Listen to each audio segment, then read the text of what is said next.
Hey everybody, welcome back to another video. In today's video we're going to be making some Christmas designs, but let me just preface this all with a real quick update.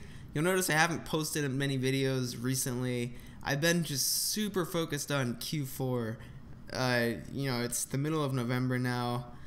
These past couple weeks have just been crazy, trying to crank out as much designs as possible. I thought I was prepared for Q4, but I guess you just can't be prepared enough because I just haven't had the time to do anything else, even think. But we're back. I filmed myself creating a couple Christmas designs actually, and that's what we'll go through here. I actually, for Christmas, I got some illustrations done, and I have a number of really illustration heavy designs. But typography heavy designs are just as good, and especially for Christmas, it gives you the chance to use some really ornate, kind of unique fonts. So that's what we're doing here. I found this kind of elf-inspired, North Pole-inspired font, and all we're going to do is just take a couple popular phrases. You've probably seen them around if you've done your Christmas research for merch, and we're just going to crank out some designs and have some fun. So what you see me doing here is creating a gingerbread man. I just started with something I found on Google Images and traced it out. It's supposed to be really crude. Like you can see here, I'm trying to cut out the middle with sort of another really crude outline. And the idea is that I just want a line art gingerbread man that looks like it was drawn hastily. And so you can see what I end up with there is kind of gross looking, but it does look like it was drawn quickly. And then later when I downsize it, you can't even, the imperfections just go away anyway, so it all works out. So right here you can see me starting with some typography. The gingerbread man will come back soon, but here's that font I was mentioning. It's a really ornate font. It just gives you that elf impression almost. And let's see if I can remember the phrase I went with here. I think this was a Christmas baking team shirt. Yeah, and so when I was doing my research, I came across Christmas baking team. And then just in an effort to add a little bit of originality, put something in there that sticks out a little bit, and actually give me a little bit more text to use up more space, I came up with the phrase captain of the Christmas baking team. I thought it was kind of funny. I don't think anybody out there is actually a captain of a Christmas baking team. I mean, I'm sure there's somebody, but that's pretty niche down. But it's just funny. If you're looking for a Christmas baking team shirt because you're making cookies or whatever, captain of the Christmas baking team, I could see someone going for that. So what we do is we sort of couple this ornate elf font with the simpler font on top, which is just a serif font, kind of a cartoony serif font. And the idea here, there's a couple ideas, and I'll just kind of walk through them in sequence. So I want the overall design to sort of be in a circular shape. So you can see at the top, it's starting out thinner, and it's also arched. And then as we get toward the center of the design with the longer word, Christmas, it gets really thick. And then as we get to the bottom, baking team, it gets progressively thinner again. And I'm not a shirt scientist, so I don't really know why this works, right? But it seems like designs that have this sort of shape they work well. They look nice. Maybe it's just because that's kind of the shape of the human body as well. So, it might not be too surprising. But like in past designs, I sort of alternate the use of fonts. So I start with the serif font to the top, and then go to the ornate font, and then back to the serif font, back to ornate. I really liked the way the worked out between the top two fonts, and I kind of have them. They're not super symmetrical, so it kind of carries the eye down the shirt. It's hard to describe. Almost as if your eye was skipping down the shirt, right? So I think that's kind of cool. And then also, by being non-symmetrical with the font, it gives me the opportunity to put the gingerbread man in here off to the side. So this is the same line art as before. I thickened it up a little bit with some stroke, and then I went in here and just added some buttons. So these are the buttons that would go down the center of the gingerbread man, and then I duplicate it to the eyes as well. And again, when I'm tracing this stuff out, I'm super intentional about keeping it sloppy, because with a Christmas shirt, especially with something related to baking, I sort of wanted the design elements to resemble frosting. If you were just using one of those frosting injectors or whatever, I forget what they're called. But if you're just creating ornate frosting on the shirt, it would come out looking kind of like this, like a little bit uneven, but kind of neat at the same time. So in my tracing, with my pen work, I'm just moving really quick. I'm not really caring about getting a perfect circle. In fact, I'm trying to keep it a little bit messy. And it comes out looking pretty nice. I think it's pretty cool. And so I just kind of duplicate that, and I try and find another spot to put a gingerbread man on here. You'll see me mess around with the design quite a bit. I probably spent a lot more time on this design than I would normally spend on a design. And the reason for that was, this was actually one of the first shirts I did with this sort of font. And so there was just a lot of learning. Like I was willing to take the time to move a little bit slower, to experiment, to try different things. And then I've done a lot of shirts since then with these same sort of design practices. And they've been a lot quicker. So I think that's something that everyone should keep in mind when they're designing, is you can sort of create a tool set for yourselves in terms of like how you can lay things out on a shirt, how different fonts go together, what kinds of design elements go with different fonts. And then in the future, when you're creating other designs, you can draw from that tool set. You can move a lot quicker, and the overall tool set you develop just increases in quality over time. So something to keep in mind. You can see here I experiment with line work. I get a little bit too complex and it just doesn't work. I'm sure I could figure it out with a little bit of time, but whatever. I didn't want to. So I come back to my font here. This is a font called Bimbo. It comes with a ton of glyphs, which I just have laid out in a PSD here in Photoshop. Like I just typed out every character of the font. And fortunately it comes with a lot of these like line art pieces. So that's what I end up making use of in this design all over the place. I have to stitch a couple of them together, which you'll see in a second, but it works out really nicely, actually. I was really happy with it.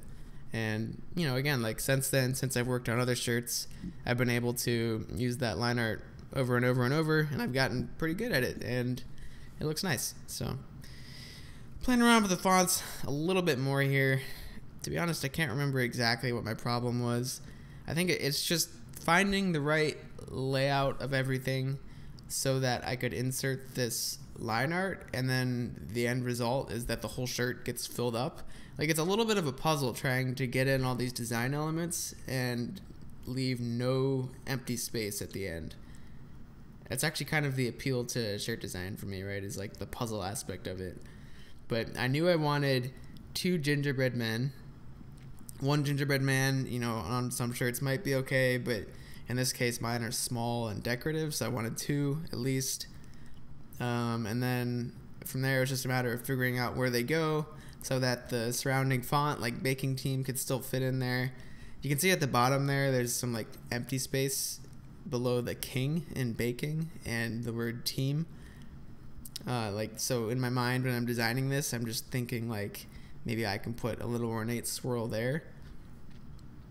But back to what we're working on right now. So I have the gingerbread man in the center, and I figure maybe it'd be cool if there's some swirls off to the left and right, as if somebody again is like actually frosting the shirt, and they've frosted a gingerbread man and then just sort of like, swirled off to the left and right as sort of like the beginning and end of their stroke. So, I really am like keeping these things in mind as I'm drawing it, just to kind of hopefully in the end wind up with a shirt that gives the impression of somebody who's frosting. Like it's a Baking Team shirt, so that's the kind of emotion you want to evoke. Anyway, so now I'm experimenting with snowflakes a little bit. I had that little star thing, didn't wind up using that for snowflakes. I found this other font. It's called Veneer.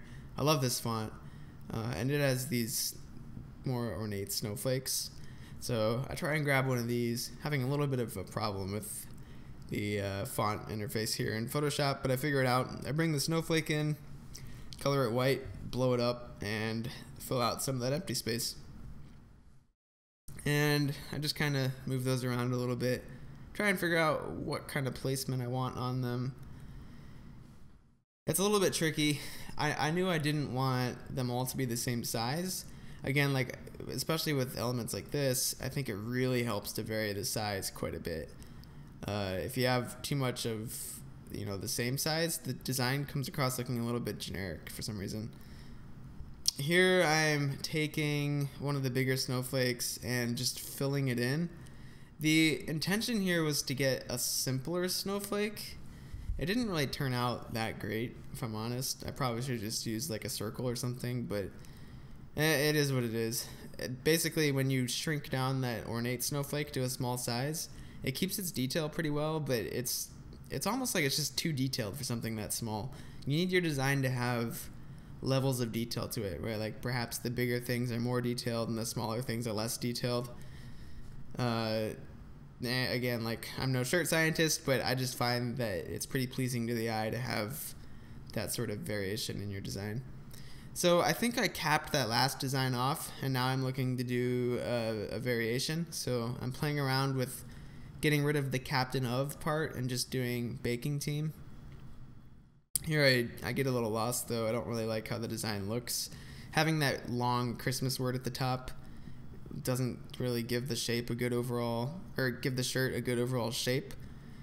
You can see in the top right in the background there, while I'm doing some research in the foreground, that the shirt kind of starts wide at the top and then gets narrow at the bottom, and it was just throwing me off. Like it wasn't what I was looking for. So I'm just looking around for some inspiration. I come across this idea or I might have thought of it actually, but essentially to target the shirt at a grandma, you know, grandmas bake, right? Especially around Christmas. I think grandmas love to bake, so try and come up with some unique phrase for that. I come up with grandma's bakery.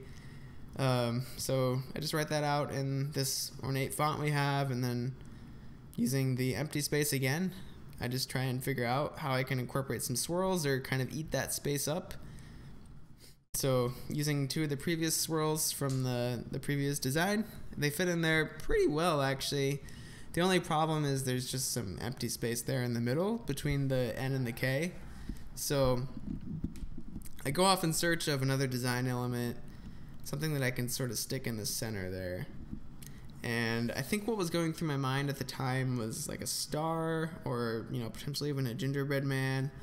I ended up settling with a heart, which worked pretty well. Again, the thought there was, you know, grandmas love baking. Like all three of those things go together pretty dang well. So it looks like before I get to that, I wind up grabbing one of these little like scroll things. I think I was thinking of sticking team in there. Was it team? Grandma's baking. You'll have to see what I put in there. I forget now. But long story short, I wind up deleting that. It doesn't work. Even now, like as I'm designing this, I'm sitting there kind of like, oh man, I don't know what I'm going to do with this. Maybe it'll work. Maybe it won't. I'm going to go back to doing some swirls. So I go up to the top here and start messing with these swirls again. All I'm doing here is I'm cutting out the center so that I can make room for the design element I was talking about. You'll see me put a heart in here in just a second, as soon as I abandon messing with this swirl. Okay, so here I am trying to source that little thing for the center. Grab the heart, throw it in, blow it up, and then from there it's just a matter of clearing out the excess swirl so that it looks like, just like in the previous design, that somebody was literally taking some icing and drawing swirls, and in the center they just drew a quick heart and then swirled off to the right, and that was it. And then later I actually go in and cut out the center of the heart too, so that the whole thing is just line art. It's actually a fair bit of work to get the icing to look natural here. You want it to sort of like flow into the heart rather than just be a hard stop. So that's all I was doing there, is just kind of fixing the angle of approach from the line into the heart. So I go back to messing around with this scroll thing. Wind up deleting it real quick. I decided I just kind of like the simple design, Grandma's Bakery. In my research, I don't think I found this phrase anywhere. Maybe it existed, but like not as something that was really selling very well.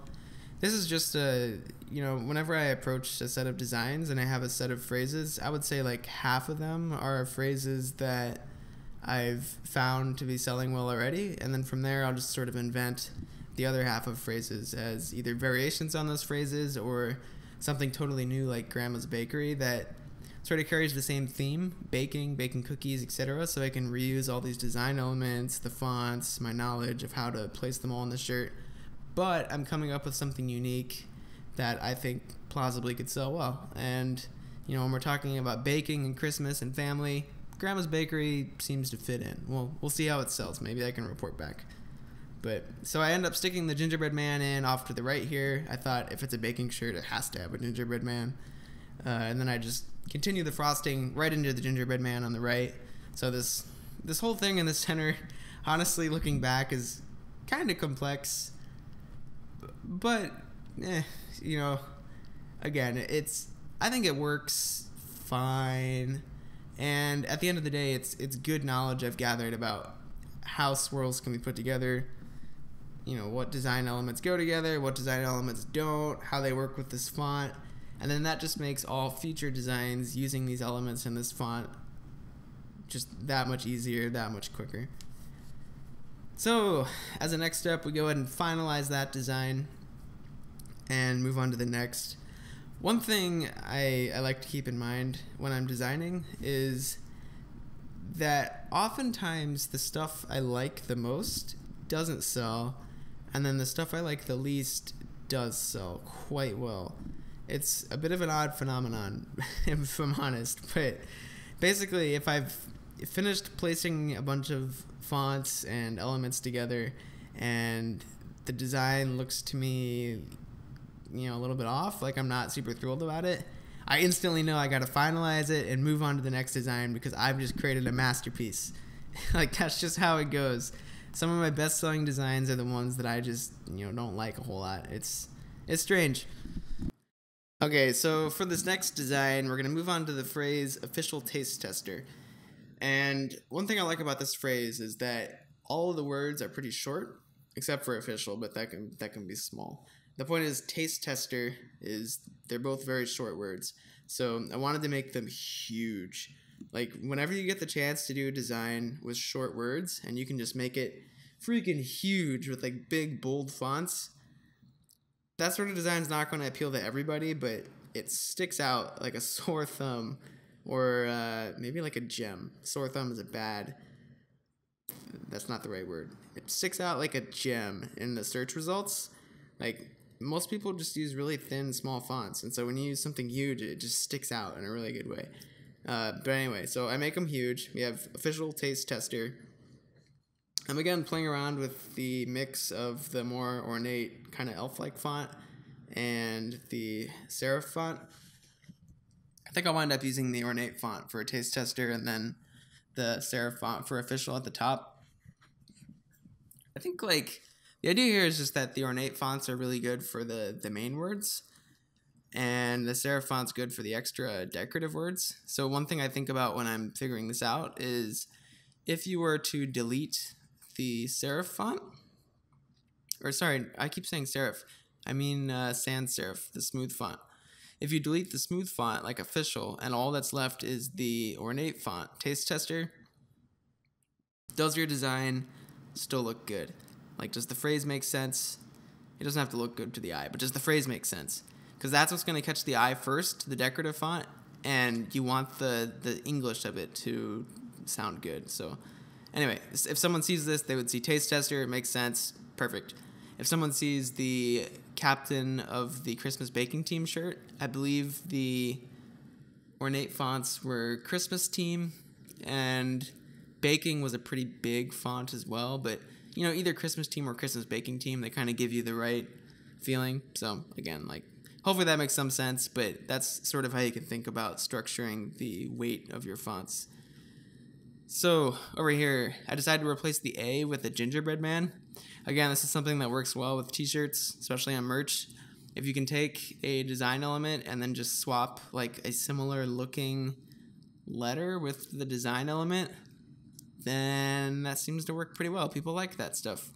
So in this case, a gingerbread man kind of has an A shape to it, so I take out the A and throw a gingerbread man in there. And then I get this idea that if we're talking about a taste tester or any shirt where someone's eating, it would make some sense if it looks like the gingerbread man has been bitten into. So I just real quick come in here and chop off his arm and then just add like a zigzag pattern to make it look like someone had taken a bite out of him. It's a little bit small, honestly. I don't know if somebody seeing the shirt in search on Amazon.com would really notice, but yeah, maybe they will, and maybe it'll sell them on the shirt, and I think it's cute. So we'll just play around a little bit here, wind up cutting off the arm eventually. One thing I wanted to figure out here is if I could have the piece of the arm that was bitten off kind of hanging off to the side, as if it was crushed off of the gingerbread man, but I realized pretty quick that didn't make sense. The point was to have it be eaten, so it had to totally disappear. So you'll see me delete this real quick.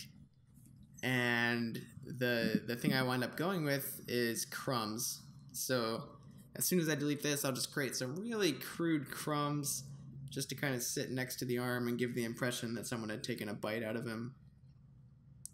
Kind of like with the previous gingerbread man work, this is just really crude. Like, I used the pen tool to create something sharp, just like a pentagonal type shape, something uneven. And then as soon as I get that laid out, I take the combined layer of all three of those and I add some stroke in Photoshop blending options. And that's just what adds the kind of smoothed out corners. It's just a technique I use to add some smoothing. You don't want totally straight lines necessarily. A little bit of smoothness looks nice. So I just get this laid out in the right place. I think I wind up making it a little bit bigger as well. Like when I'm looking at it right now, these crumbs look kind of small. And again, like when the shirt gets shrunk down into search results on Amazon.com, they're just not going to be visible enough. So you just want to make them a little bit bigger. And then from here, it's just a matter of finishing off the shirt. So like I said earlier, the theme of these shirts is really big, filled out, ornate, Christmassy designs. So I just mess around with the negative space here and then fill it in with swirls, just like in previous designs. And then the final step, just to kind of cap it off and finish filling out space, is some snowflakes. So again, I go and grab my ornate snowflake and then the smaller version that we created and just sort of sprinkle them around. Try and, again, vary the sizes of the snowflakes just to give the design a little bit of an extra dimension of variation and complexity. And then as a final step, we just take the whole design and blow it up, make it as big as possible. Which, if you're not catching on by now, is not only the theme of these designs, but it is what ultimately makes your design stand out in the search results on Amazon.com. So the bigger the better, really. It works. To be honest, I don't love how the designs get printed on the shirt so big.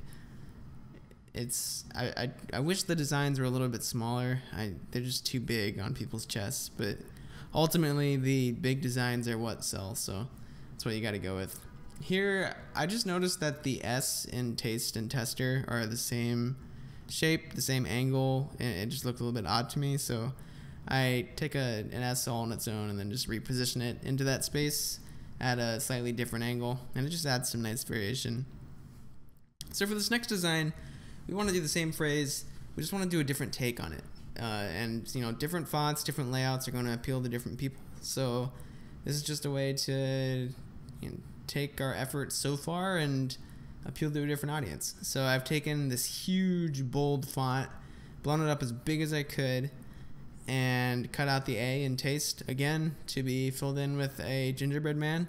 Nothing groundbreaking here. Same sort of design philosophy, right? Just different font.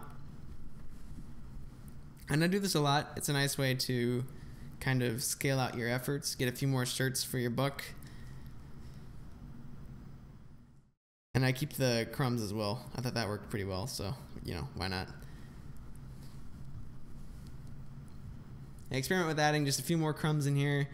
The idea is just, as I reuse these design elements, I kind of like take a second pass at the way I implemented them. So in this case, I decided, add a couple more crumbs. Might look nice.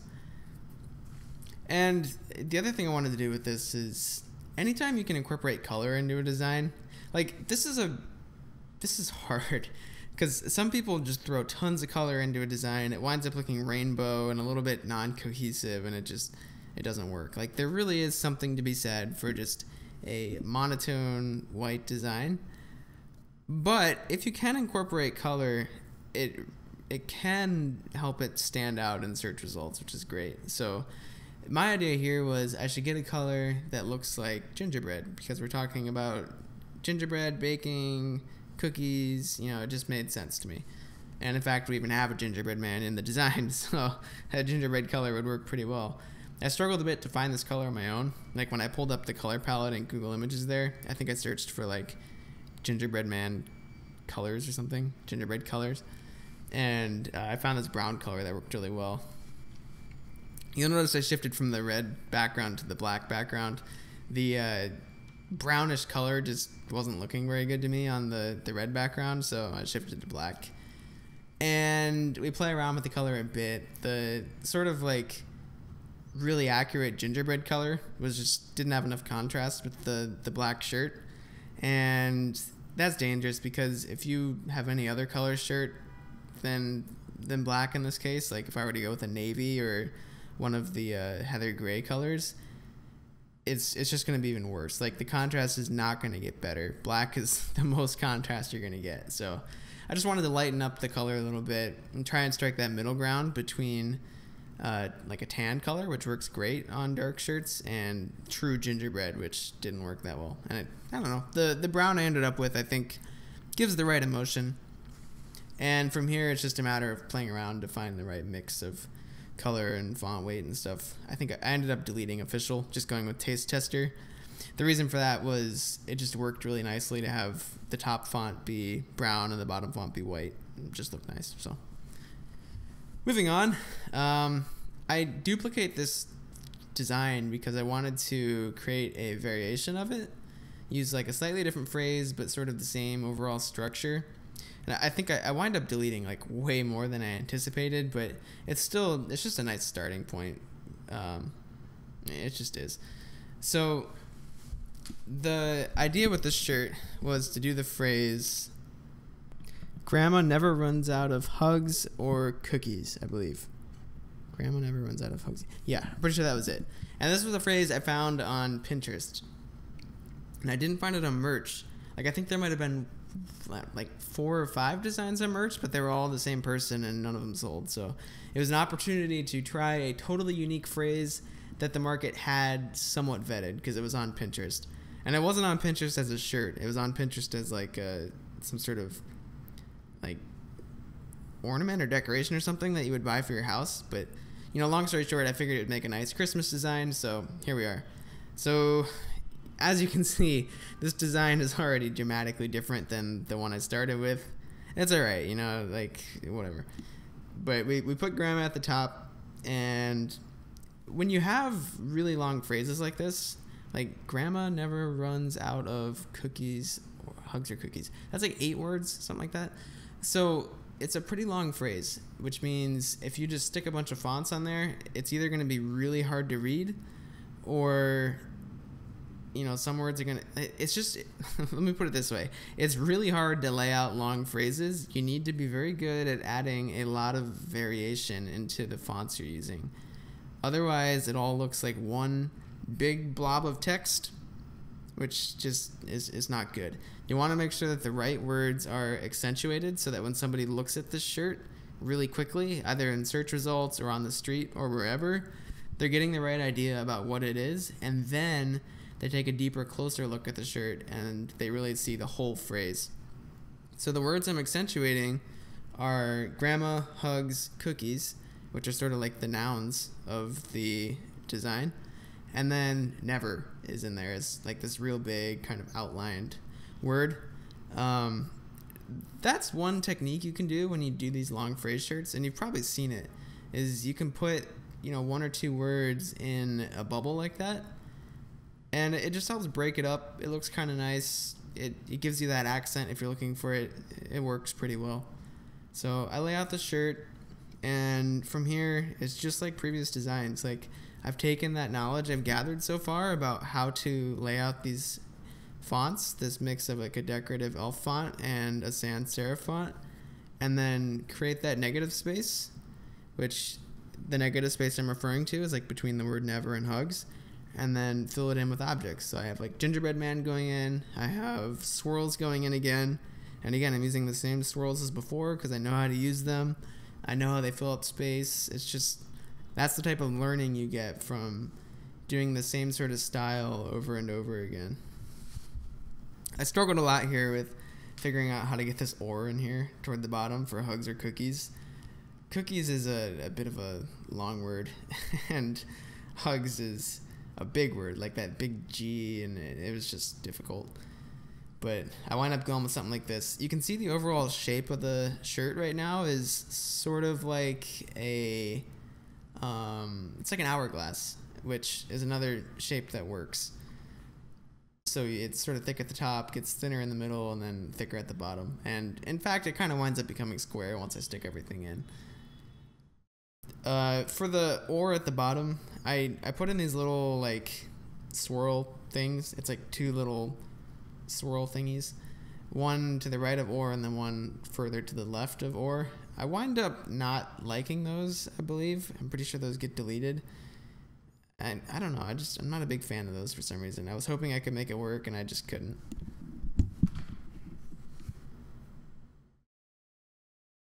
So here you can see me nuking them out of existence, and we more or less start over with the bottom half of the shirt. I play around with the snowflakes a little bit to see if I can fill up that space, but it just doesn't work. So you'll see me next move the or off to the left, just kind of playing around with negative space again, just trying to figure out what a good layout would be here so that I can combine the font, the swirls, and the snowflakes, use up all of the space, keep a good sort of flow to the shirt. It's rather hard, but when you figure it out, it looks great. So I'm experimenting with putting the gingerbread man down here. I experiment with two gingerbread man. I'm moving font around to sort of move or use up a little more space. It's really just a long iterative process until it just clicks and everything looks fantastic. Like, it really is a pretty complex puzzle. I wound up trying to move the dot on the eye down a little bit. A lot of times I'll change the height of individual characters just to give myself a little bit more space or fill up a little bit of space. Just straight up like scaling a letter's height by like to 120% or something. Like, to you, when you're doing it, looks really odd. You can tell it got stretched. But to anybody else who's seeing it for the first time, it looks totally normal. It's just because you've seen it in both forms that it looks odd. So that's one tactic you can use. Here you can see I'm doing that with the K, make it a little bit smaller. This design took quite a bit of time to figure out, but it did end up turning out really nice. And one thing that's nice about this design as well is that because the phrase is grandma never runs out of hugs or cookies, you can scale this a bit. And scaling designs isn't necessarily something I recommend for everybody, but if you've got the space, it can work. And in fact, I've seen people buy like multiples of a scaled design before. So what I mean is that you can take grandma never runs out of hugs or cookies and you can turn it into mom never runs out of hugs or cookies, or you can turn it into grandma never runs out of kisses and cookies. Boom! That's that. Another video done. It's been a little bit of a long time since I've put out a video, so I do apologize for that. But here it is. It was a little bit off the cuff. Hopefully you still got some value out of it though. If you haven't already, please follow me on Instagram. Down in the description there's a link. I'm Zach Knickerbocker on Instagram. Otherwise, if you enjoyed the video, please drop a like. That does help. And if you want to see more, make sure you click subscribe. Click the bell icon. I don't post too often, so when I do post, you'll get notified. And until next time.